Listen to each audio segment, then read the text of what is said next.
Hi, second graders, Miss Linder here. Today is Friday, May 8th. So we're going to continue with our science topic about parents and offspring. So today we are going to create a chart with the following traits: curly hair, dimples, freckles, whether you can roll your tongue or not, attached earlobes. So once you finish your chart, you're going to ask your family members if they have any of those characteristics. And then you're going to keep tally marks of what those that do. So whichever family members have those, you're going to tally mark it. And then you're going to ask as many family members as you can.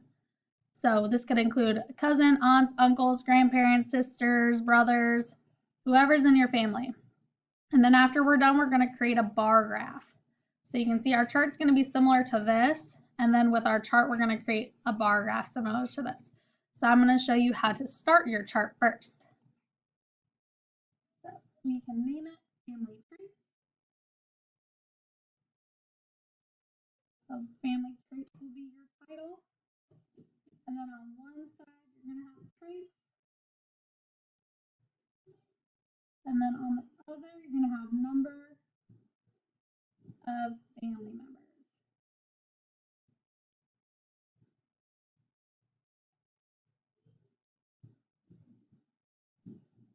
So it should look like this to start. We have our title, we have traits, and we have number of family members. Okay, so that's what it's going to start off as. And then we're going to put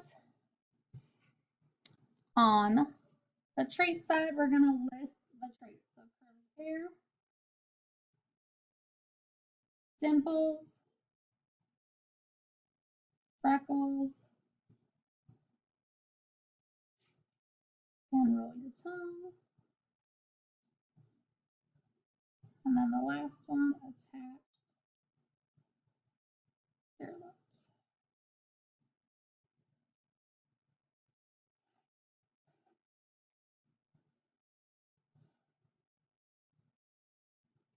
I'll show you what it looks like.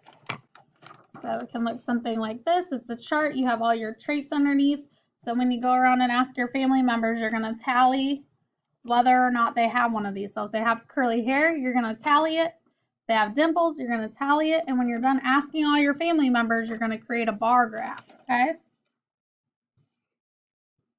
So again, I'll show you how to create your bar graph. Our title is going to be family traits.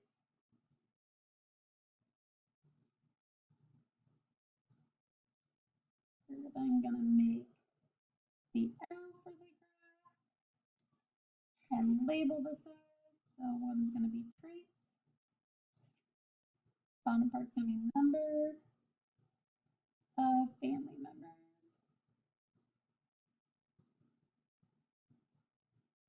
Number of family members, and I will show you this. Look just like that. We have our title. We have traits on the side and number of family members at the bottom. You can switch those around if you want. So number of family members could be here and traits could go here. Your bar graph would just be vertical instead of horizontal. So then I'm going to put the traits on here. Curly hair, dimples, freckles, tongue, and earlobes. Okay. So there you can see I made a list of the traits down the side on the trait side. And then at the bottom, I'm going to put numbers for each member of family members. I'm going to go up to 6. You could have more. If you have talked to 10 family members, you could have 10 at the bottom of this. So for example, I'm going to give you an example. Say I asked my family members if they had dimples, and say I have 3 family members have dimples. So I'm going to I would do 3 check marks for dimples, just like that. And then I would go on the dimples part and make my bar going out to 3. As you can see there, my bar goes out to 3 for dimples. Okay? And obviously, if somebody doesn't have any dimples, you wouldn't have a bar there. So that should be all for today. For all you're doing is creating your chart and then creating a bar graph. If you have any questions, please reach out to me or any other second grade teachers. Remember to send a picture of your work to your teacher, whether it be Class Dojo, Parent Square, email, text, however you get it to them.